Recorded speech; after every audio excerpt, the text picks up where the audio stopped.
tipos de personas comiendo. El que abre la boca y hace sonidos. Está bien bueno. El perfecto.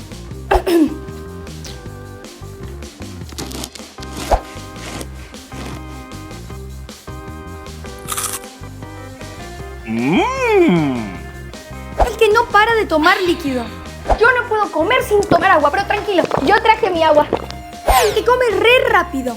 Ten, te voy a buscar un poco de agua. ¿Ya terminaste? Suscríbete y comenta cuál eres tú.